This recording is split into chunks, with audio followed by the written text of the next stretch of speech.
that's when you ramp up the ego, because now you have to make a decision to move the project forward.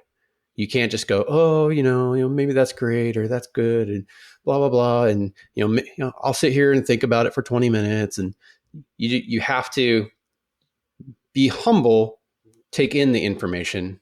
And then when the team's looking for you for that direction, you have to up the ego and be like, hey, I think what you said right here is great. What you said over here is great. Let's do this direction and let's get this project moving. Welcome to the Impactful Engineer Project. I'm Steve Maxey, and with my co-host and brother Jake, we are here to bring you guidance, fresh ideas, and the tools to help you become an impactful engineer.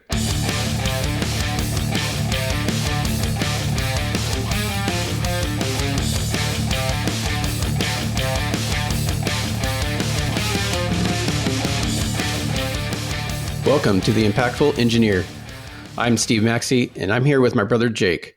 And here we have authentic conversations around engineering and personal development to give back to the greater engineering community. This creates an environment for growth, filling in what we believe to be the gaps present for engineering professionals. Ultimately, we want people to have fulfilled careers and be inspired to become the best versions of themselves. All right, so how do we do that? Steve, I'd like to hijack the episode for just a second. No problem. I feel like I want to share a little bit of vision for the future of impactful engineering. And, while it's being built by two brothers for various reasons, we want to share, I kind of wanted to share with you guys, like, where we see it going and how that's evolved over time, because it's changed so much. Literally, when we decided to start buying the equipment and then recording, we simply Steve simply made the comment, hey, we do so much of this talking amongst ourselves to try and get through this learning and development, this continuous learning and development period of our lives to become better at our jobs. Really. We talked a lot about family too. Of course, personal stuff and being able to work through anything because we're brothers, but we're like, why don't we just kind of, a lot of this has to do with becoming just a better human in general, but also like just a better career engineer. So we were like, okay, maybe we record some episodes and we just record what we're talking about. Maybe we put a little more thought into than, hey, it's just a phone call between brothers, but we choose some topics we think could be really helpful. And so that's where it started. And then we started realizing, once we started talking about it more often and getting ready to launch and promote it, and, what is the long-term vision? And we sat down and we built a vision board. And we started thinking about 30 years from now, what this could be. And things started coming up like, ultimately, we would love to be able to provide full ride scholarships to any university in the country every year. 50 of them, 100 of them, multiple tens of millions of dollars worth of education for people. Where does that come from? Well, we have an idea, but we're not exactly sure. That vision is huge. It's going to be a very long road, but I think something that's accomplishable in our lifetime. But to be able to do that in our minds would be amazing. That's part of the vision, the long-term vision. Another long-term vision that we both have is this idea of not only starting like a university, but a community that's so strong and so interwoven with the engineering disciplines that we create this curriculum or workshop-based or retreat-based gathering of many, many people with the intent of sharing what we have with each other and changing each other's lives. That's another pretty long-term vision that we have. the easiest thing that we could do to get started was to start this podcast and just start sharing our journey with you, telling you along the way what we're learning and what we think, just for conversation, for learning, for debate. That's really what we can do right now. But I just want to take a moment to share what a couple of our big vision items were. We see this becoming a very interactive community. It's just the two of us right now, spending the time that we can, and we have full-time jobs, we have families, but we see it being something that we can accomplish even with those things, even as we progress in our careers, as the community grows and as more people get involved. I think the sky's the limit. So just want to take the chance to relay some of that vision. And it's good for me and Steve to even cover it with each other on the show. Just to remind ourselves why we're actually doing this and where we're heading. I mean, it's fun. I love getting on here. It's a great part of my day. It definitely gives me a huge energy boost when I get off this to finish the day strong, finish the week strong. It's something I enjoy doing a lot. So, but there is a long-term, bigger vision in mind. So I just wanted to share that today. Yeah. And a little thing I can add to that is, both you and I were very fortunate in some of the early mentorship that we had. And we both know that not every engineer has that opportunity. And so part of our goal is, like, especially the earlier goals, is to play that role for those who don't have a direct mentor, to help guide younger engineers into, the prime of their careers. So that is another earlier on driver of why we're doing it. But as we developed the show and our vision, we're just like, wow, there's so much more that we could do to give back. Yeah. Yep.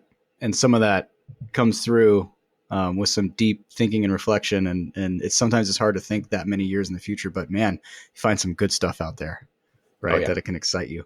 Yeah. And I was telling the crew just the other day that, I mean, we're doing this in our careers and in our own jobs as well. Like, as far as I'm concerned, when someone comes to Hallam ICS, whether they're right out of college or a seasoned veteran, that the time that they spend with us, if not forever, that we advance their knowledge, their personal growth, their professional development faster than anyone or any company could in the same amount of time. And with greater success, with greater results, with greater balance, and with more enjoyment and fulfillment. Like that is literally a goal that I have and that I share with the team all the time. Hey, my fellow impactful engineers. If there's one thing that you could do to help out this community, is to keep listening to the podcast, but also if you found value in it, to share it with one person, give us a 5-star review, or even leave a text review. It'll only take a few seconds of your time. Find that person that you think could enjoy some of this or learn from it, and pass on the good word. Now back to the show.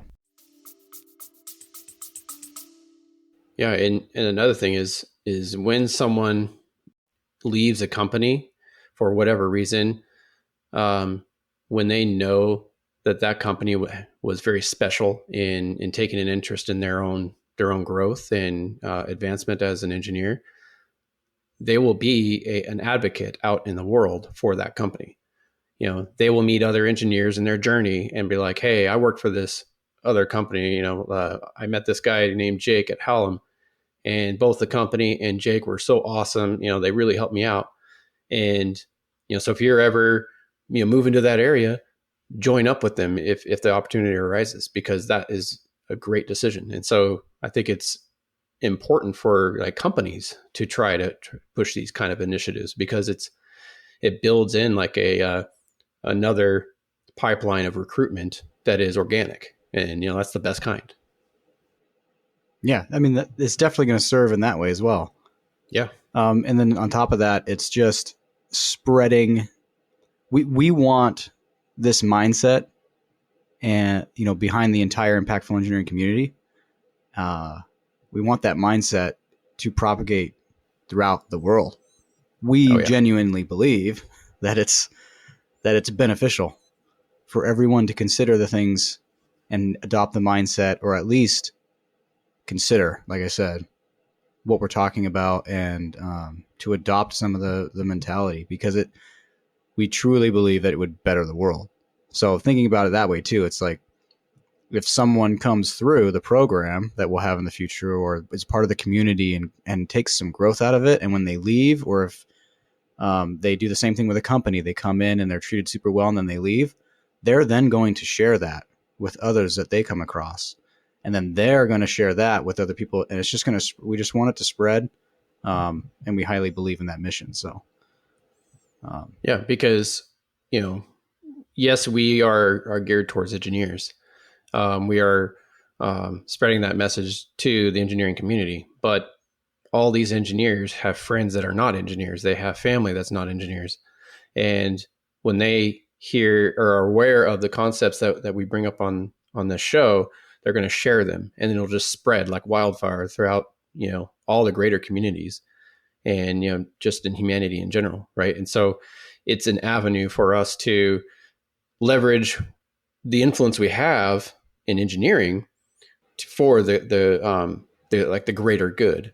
that's right. And because anyone can take these principles and be not only successful in their careers, but also just more fulfilled in life, and be able to operate in a more happy state of mind. Yeah. Yeah, man. All right. Let's get Yeah. moving on the episode. Also, have some fun. All right. Have some fun along the way.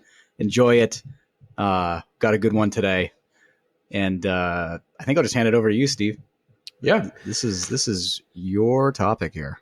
And it's a good one. So I want to actually read an excerpt from one of our favorite books. Both Jake and I have read this. It's Extreme Ownership by Jocko Willink and Leif Babin. So chapter 4 touches on ego. Aha. So I will read 2 short paragraphs. Ego clouds and disrupts everything: the planning process, the ability to take good advice, and the ability to accept constructive criticism. It can even stifle someone's sense of self-preservation. Often, the most difficult ego to deal with is your own. Everyone has an ego. Ego drives the most successful people in life, in the SEAL teams, in the military, in the business world. They want to win, to be the best. That is good. But when ego clouds our judgment and prevents us from seeing the world as it is, then ego becomes destructive. When personal agendas become more important than the team and the overarching mission's success, performance suffers and failure ensues. Many of the disruptive issues that arise within any team can be attributed directly to a problem with ego.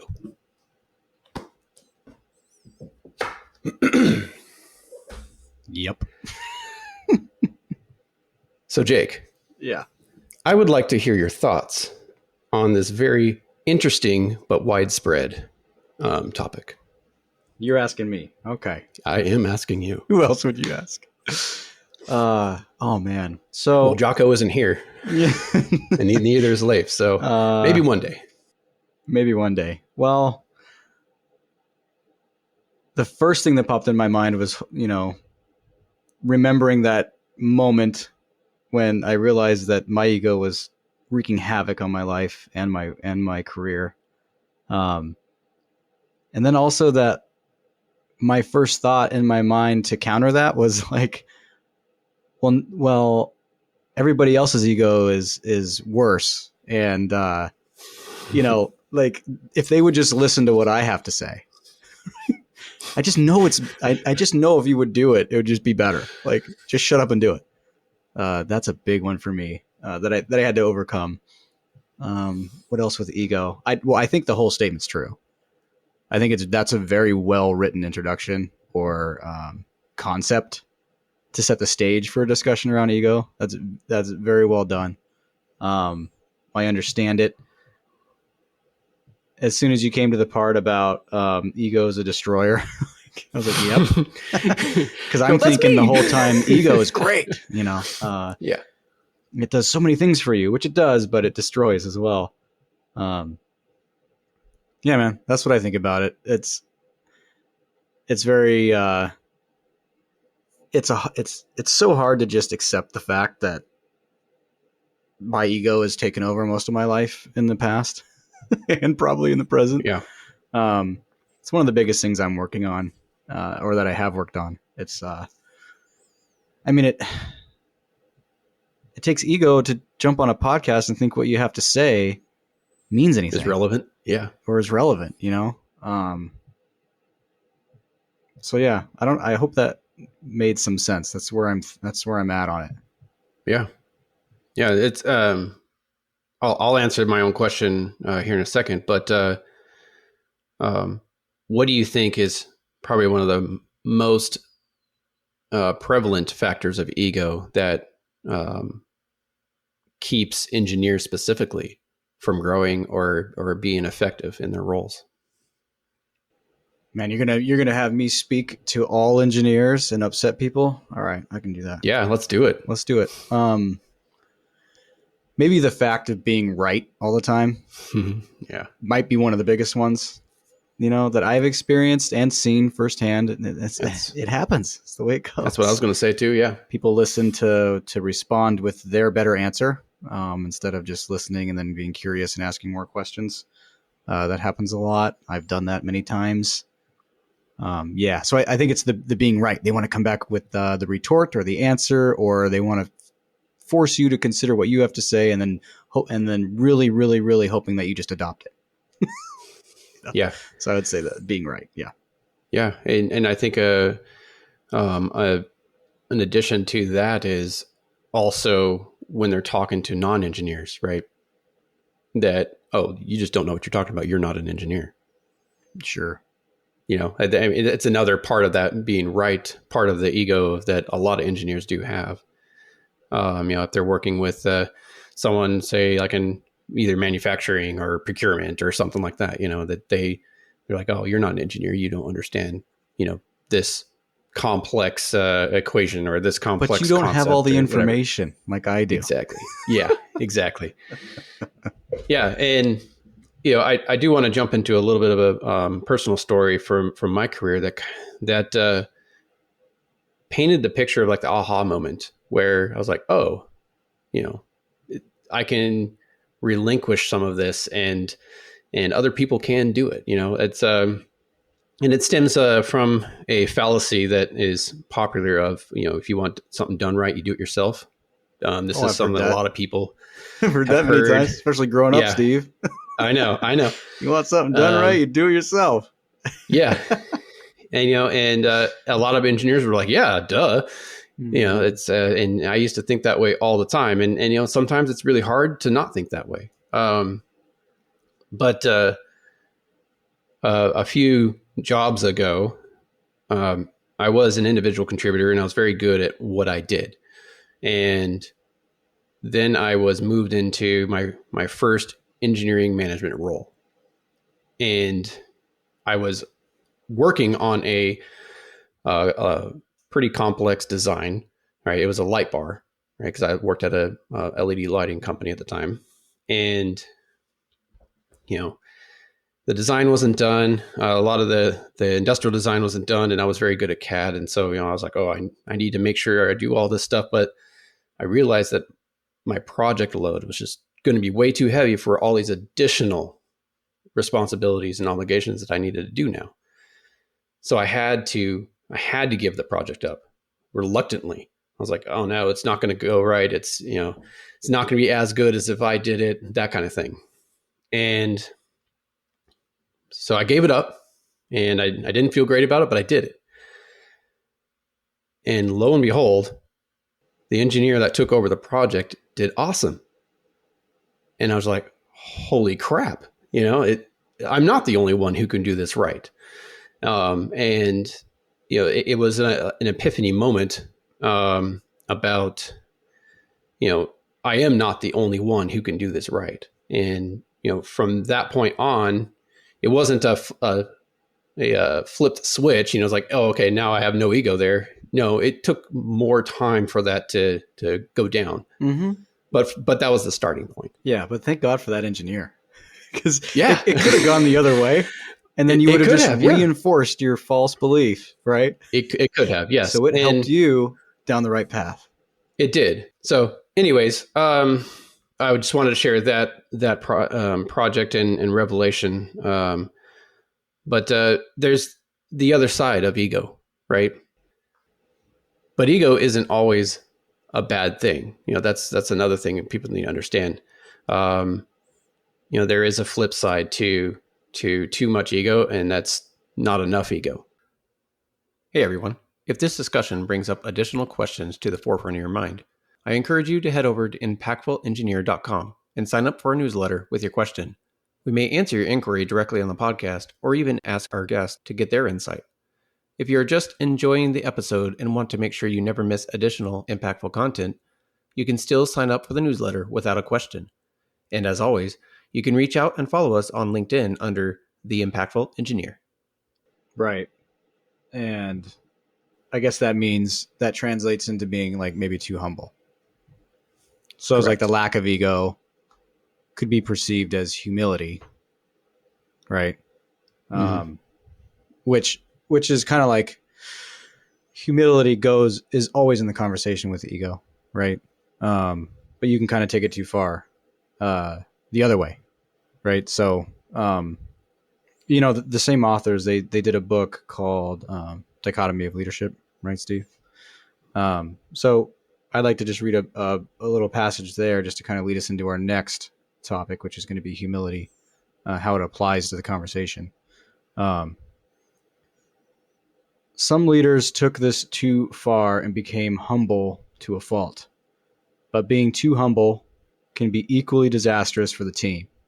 A leader cannot be passive.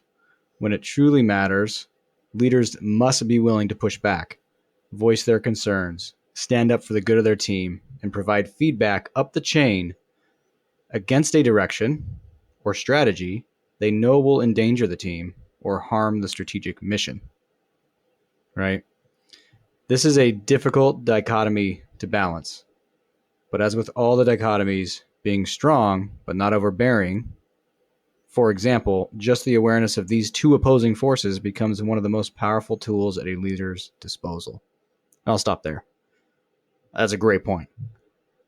And I'll give you something that I noticed helped the team a lot was just the fact that I explained to them why I oppose ideas, why I have thoughts against the direction that everybody else seems to be going. Because it's valuable for the team to push back against something that you see could be leading us in the wrong direction. Right. And while in the beginning, most of my pushback is coming from a place of overconfidence and being egotistical, I would say. My ego was driving most of that. Because you got me going, man. I was in it. I was ready to tear the whole world down and tell you all about it. That's ego driven. I wasn't considering anybody else's thoughts. I was just running people over, which doesn't get the message across very well at all, by the way. But combo tampering that back a little bit with explaining to the team why you want to make these comments, thoughts, recommendations for action, stuff like that, that kind of goes against the normal, is so important. And then as soon as you lay that out, like the next time you have a conversation like that, they go, oh, okay, this is Jake trying to explain a little more in depth about what he thinks and is for my consideration as we move forward. Not that it's an end all be all and you're an idiot if you don't do it. You know what I mean? So just the idea of those two opposing forces is great for the leader, but it's also great to communicate that to everybody else that you're talking to about those things. Yeah, no, I definitely agree with that. So I think that ties into, when to leverage your ego, when to restrain it, when to use humility, when to be humble. There's appropriate times to use both. So, from my example, I was not being consciously aware of when to leverage it or when to restrain it. I was just always on, right? So that created this imbalance, and that's why it was ineffective in creating this perception that Jake is um, this asshole. And just to put it bluntly, some people understood, some people on the team understood and reacted to that well, but that's not good as a whole, right? That's not a good message. So, um, when to leverage it, I would say, from my personal experience, being intentional about setting aside time to discuss certain topics so that you can intro the topic, provide context around it, and then go into it like pretty hardcore, and people will receive that message. Doing it in real time is not the place to leverage it. Uh, in our world, in my world, um, I would say that uh, humility in preparation as a professional athlete, and then when you're in the game, when you're in the Super Bowl, when it's the fourth quarter, ego, it like go, like the ball's coming to you. This is the last play. Like, you are the best. You must make that play. You will make the play, no matter what anybody else thinks, and you're going to crush everyone in your way. Great time to have a huge ego. Okay, as a Yes. professional athlete with a game on the line. Sure, in engineering, I'm not so sure that there's great places to have an ego. Like really, Yeah. maybe. As a engineering manager, one area that you have to play both sides of that is when you're in a meeting or a conversation, and you're with your team and you're trying to solve a problem, and you have to be humble and exercise humility in listening to all the different ideas, um, taking those ideas and deeply considering them, not shutting them out because it's someone else's idea, and compiling them in your head. And then when your team is looking for you or looking to you for an answer, that's when you ramp up the ego, because now you have to make a decision to move the project forward. You can't just go, oh, maybe that's great or that's good and blah blah blah, and I'll sit here and think about it for 20 minutes. And you have to be humble, take in the information, and then when the team's looking for you for that direction, you have to up the ego to be like, hey, I think what you said right here is great. What you said over here is great. Let's do this direction, and let's get this project moving. That's such a good point. And it actually it reminded me of a situation where deploying the ego was like a really good thing, actually. Like a high degree of confidence, and it was like a perception thing too. I remember being in a pretty high stakes meeting where there's and it's individual too. Like, we're in this meeting, we're talking about lead times on certain equipment, destroying the project, or perceivably destroying the project in that moment. People were their agitation level was highly elevated, just to put it lightly, and plus there was someone on as part one of the stakeholders that had very much influence and was in charge pretty much, had a flared ego at that moment, right? And they were coming on strong. They wanted answers. And in that moment, if you stumbled, you were creating a perception of weakness, and then he was going to walk all over you and not allow you to talk. Man, I can't believe I forgot about that. I tend to just forget about things like that because I don't care. But I do care. You know what I mean, Steve? Yeah. I care in the moment to get it executed correctly, and then but when I walk away, I'm not anxious and dwelling on it. I just don't give a shit. Like, we moved, we made the decision, now we're going forward. That's what I meant. But anyway, when it came to my turn to speak, because it was actually a thing that it was on me to provide some answers to questions, I was very much like, oh yeah, I'm the guy to do this, and here's that answer. Boom. This is what we're going to do. This is my opinion on the best way forward. Boom, boom, boom, boom. And I had it, right? But before the meeting, you're prepping and you're going, team, what do you think is the most important thing? How do we get around this lead time thing that we're talking about? Is there anything we can change about this gear or the production of it that would help us? Like, who do you know that could have some of this stuff in stock? And we're all just kind of like sharing and talking. No one's overriding each other. We're all discussing it. But that's such a good point, Steve. When it came to the meeting and it's ready to deliver answers and a direction, you just decide. You be decisive. You go. This is the way it's going.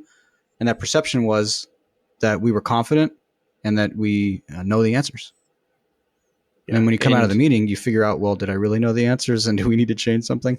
I don't know. That was a great place to deploy a high level of confidence. Yeah. And being able to flex humility and ego simultaneously is one of the best ways to build trust, right? Because people will trust that you will listen to their ideas and that you will take their inputs. But they also trust you to confidently make a decision. Yeah. I'm glad you brought trust into it. That's super important. I think early on I was creating I wasn't creating any level of trust, and in fact probably going the other way. That's huge. Yeah. Yep. I don't know. Do you feel like you can just get to a place where you're, and this might be a totally like question in right field, but you can switch between the two really quick? Have you done that before? It depends. Depends. Yeah. And I think as I've been progressing in my career, I'm getting better and better at it.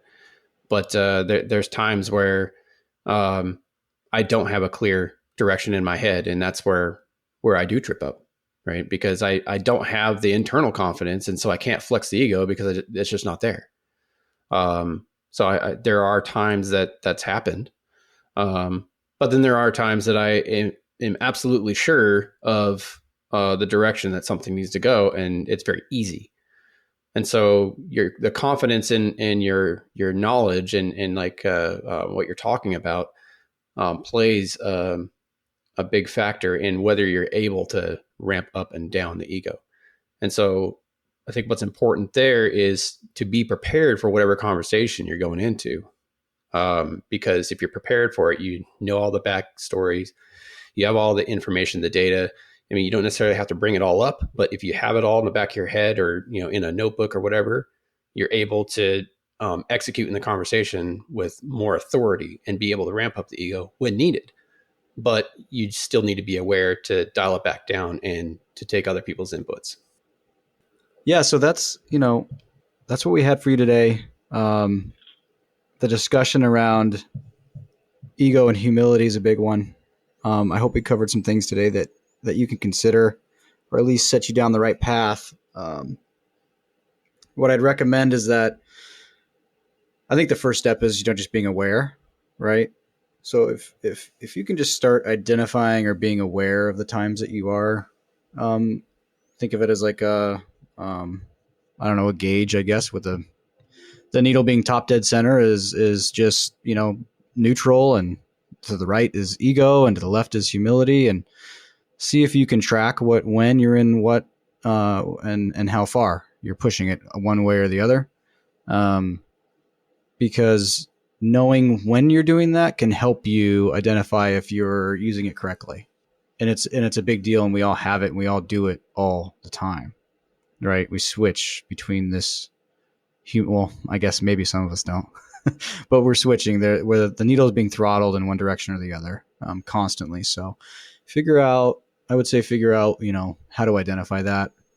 It helped me for sure dial it back and find opportunities to deploy it correctly, or in a way that had a better resonance with the team, a better outcome. That's what I'm going for. Always, I'm striving for better outcomes for the team. Really. I'd say get the book. Yeah, get those books, 100%. read them. Both of them. Both Extreme Ownership and the Dichotomy of Leadership. do your research on it, and maybe even keep track of when you feel like you went too far, in either direction, coming out of a meeting or something. Hey, and you can recruit people to help you too. It's like, hey, how'd that meeting go? How'd you think I did in that? Right. I was just about To start. I was just Go ahead, about to Steve. suggest. Yes, I was just about to suggest that asking your peers, your manager, if you have direct reports, your direct reports, even for that candid feedback, like, hey, was I coming off too strong there? Did I feel too indecisive to you? How could I make you feel more confident in the direction that we're going? Ask those questions up and down your chain of command, and I think you'll have some eye-opening moments. You might think you're going one way, and you're actually going the other way. And there's going to be times that they're going to be like, "Yeah, that was great." So I think ask those questions. Open up your awareness and start tracking it, like what Jake said. And I think you're going to be pretty happy with the results. That's it. And I don't want to overload anybody with action items. So just do that. Yep. Just start there. And if you run into any problems, feeling comfortable about it, need a little help to get that going, just reach out to us for sure. We can guide you through that. No problem. That's it. That's the end of the show. Yep. Bye. Hey guys, I hope you had a great time listening. Maybe you learned something new. Maybe you got inspired, or at least took one thing away that you'd be able to use. Maybe you just had a good laugh. Impactful Engineering's hope and mission is that through this podcast, we can play a small part in expanding the reach and awareness of engineering and all of its many areas of application. The multiple engineering career paths available can be hugely rewarding as part of a fulfilled life, creating opportunity to impact nearly everyone in the modern world. An engineer's work helps to foster creation of new technologies, create safe and comfortable environments in which people can work, and lends to the sustainable future of everyone on the planet. The world needs more impactful engineers. Our vision is to provide engineers with the perspective and the tools to allow themselves the opportunity to become the most impactful engineers they can be. Included in our vision is to grow the impactful engineering community to a point where we can provide full ride scholarships to students in every single U.S. state every single year. This is an enormous goal, and with your help, we can get there. To start, we will continue to execute this mission in the way that we know how, having conversations, telling stories, and talking about what we find interesting and are passionate about. If the episode made you think, made you object, made you think you could possibly be doing something more with your day, or brought about an idea that you could spend more time on developing further, please share the show or recommend it to your friends. Even if you didn't personally think it was a huge help, there may be someone that you know that could benefit from it, and that's all we can ask for. Until next time on the Impactful Engineer Podcast.